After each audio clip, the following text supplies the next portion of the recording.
পরীক্ষাগারে বিস্তর সময় খরচ করে ভূতের অস্তিত্ব বা অনস্তিত্ব প্রমাণের গুরুদায়িত্বটি পালনে আগ্রহ দেখাননি তেমন কেউ। এই তত্ত্ব নিয়ে মানুষ মাথা ঘামিয়েছে সভ্যতার আদিকাল থেকে। মৃত্যুর পরে আত্মার অস্তিত্ব বিদ্যমান থাকে না থাকে না তা নিয়ে দর্শন শাস্ত্র যতটা না ভেবেছে, তার চেয়ে অনেক বেশি ভেবেছেন ভৌতিক গল্পের রচয়িতারা। আর এইসব কাহিনীর শ্রোতা বা পাঠকও তাদের অবিশ্বাসকে মুলতবি রেখে শুনে বা পড়ে গিয়েছে ভূতের গল্প যুগের পর যুগ ধরে।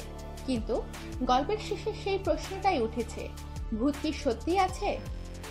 যুক্তিবাদী বিজ্ঞান মনস্করা সর্বদাই সন্দেহ প্রকাশ করেছেন ভূতের অস্তিত্বে।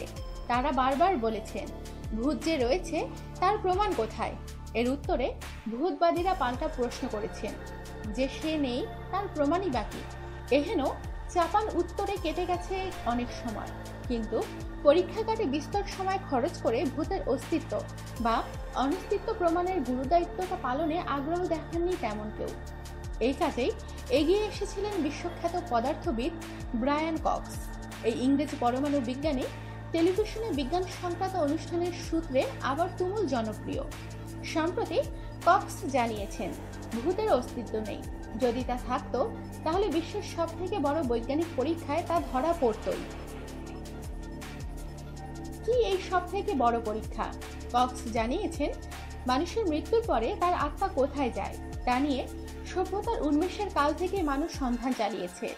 যদি তেমন কোনো যাওয়ার জায়গা থাকতো তাহলে নিশ্চিতভাবেই বিজ্ঞান গবেষণা কেন্দ্রে সার্ন অ্যান্ড লার্জ হ্যাড্রন কোলাইডারে ধরা পড়ত।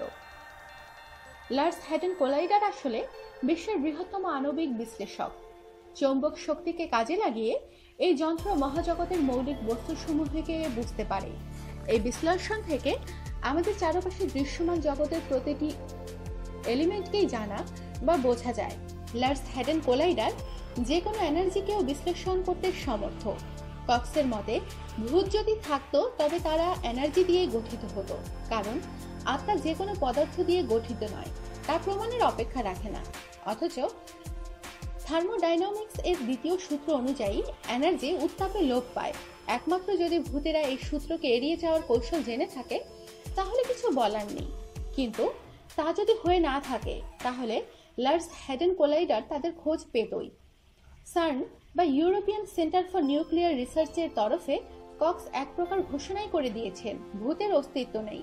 কিন্তু যদি ভৌতিক এনার্জি তাপকে প্রতিহত করতে সমর্থ হয় সেখানে কি হবে তা কিন্তু কক্স বলেননি। আমাদের সাথেই থাকুন আর সাবস্ক্রাইব করুন।